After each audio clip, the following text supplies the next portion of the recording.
গুলি মারা হচ্ছিল আমাদের উপর আর টিয়ারশেল নিক্ষেপ করা হচ্ছিল। 4টা 5টা একটার পর কিন্তু একটা লাশ যাচ্ছিল। বেঁচে আছে কিনা এটা কোনো সম্ভাবনা নেই, আমরা পুরোপুরি খেয়াল করতে পারিনি। তারপর একটা লাশ কিন্তু শুধু এখান থেকে নিয়ে যাওয়া হচ্ছিল। মারা গেছে। 5ই আগস্ট যাত্রাবাড়ির যে অবস্থা ছিল সেদিন সকাল থেকে এই বিষয়টি আপনাদের সামনে তুলে ধরার চেষ্টা করব। সেই দিনের সকালটা শুরু হয় খুবই অল্প সংখ্যক মানুষদের, যেহেতু নেটওয়ার্ক কানেকশন ছিল না।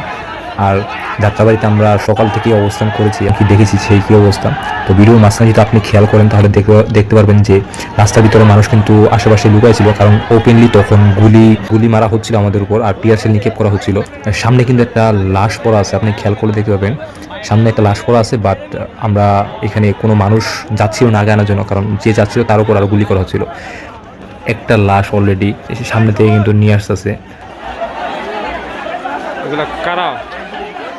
তো খুবই ভয়াবহ অবস্থা ছিল। এরকম করার পর কিন্তু লাশ কিন্তু একটাই যায়নি এখান থেকে, 3টা 4টা 5টা একটার পর কিন্তু একটা লাশ যাচ্ছিল।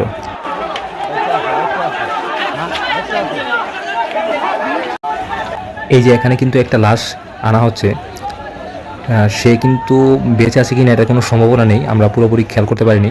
সম্ভবত মরে যাওয়ার সম্ভাবনা খুব বেশি। এরকম একটার পর একটা লাশ কিন্তু শুধু এখান থেকে নিয়ে যাওয়া হচ্ছিল। পুলিশের থানা থেকে কিন্তু একটু পর ড্রোন ছাড়া হচ্ছিল, ড্রোন ছেড়ে আমাদের অবস্থানগুলো তারা পর্যবেক্ষণ করছিল যে আমরা কোন অবস্থায় রয়েছি। প্রথমে এত মানুষ ছিল না, তো আমাদের দেখা দেখি পিছন থেকে প্রায় হাজার হাজার মানুষ, হিসাব করা যাবে না, তারা কিন্তু এই জায়গায় এসে অবস্থান নেয়। এবং তখন কিন্তু ফায়ারিং করে না, সেনাবাহিনী আমাদেরকে গার্ড দেয় এবং কি সেনাবাহিনী বলে যে তারা আমাদের সাথে সহায়তা করবে আন্দোলন সামনে এগিয়ে নেওয়ার জন্য।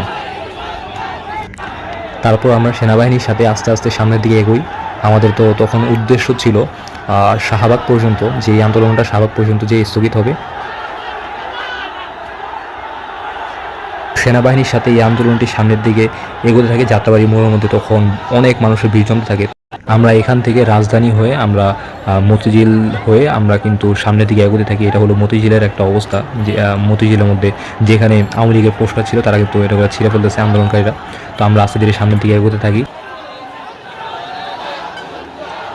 আর এটা হলো আপনার পল্টন মোড়। এই জায়গার মধ্যে আমরা যখন আসি দেখি যে আপনার জামাত ইসলামী, আমাদের জামাত ইসলামী যেসব ভাইরা ছিল তারা আমাদেরকে অনুপ্রেরণা দিচ্ছে এবং কি তারা বিস্কুট পানি দিয়ে আমাদেরকে কিন্তু সাহায্য সহযোগিতা করছিল। কারণ সেই অবস্থায় আমাদের মানে প্রত্যেকেই ক্ষুধার্ত ছিল, তৃষ্ণার্ত ছিল, যেহেতু সকাল থেকে তারা অনেক দূর দূরান্ত থেকে এসেছিল। তো তখন আমরা সামনের দিকে এগোতে থাকি। তো এই পর্যায়ে আসার পর আমরা শুনতে পারি যে শেখ হাসিনা পদত্যাগ করেছে এবং কি সবার মাঝখানে তখন একটি খুশির স্লোগান, সবাই যখন খুশিতে সামনের দিকে এগোতে থাকে।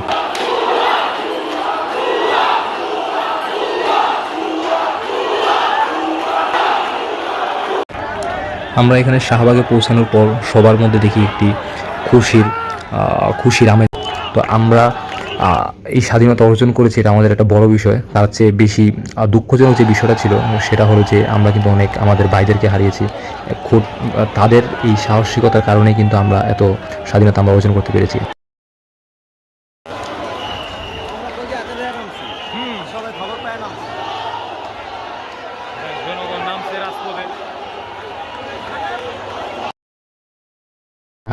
আর শেষ মুহূর্তে যেটা দেখাবো এটা ছিল আপনার যাত্রাবাড়ির অবস্থা। আমরা যখন এখানে ব্যাক করি তখন দেখি যে যাত্রাবাড়িতে পুরো যাত্রাবাড়ি থানার মধ্যে পুরো আগুন লাগিয়ে দেওয়া হয়।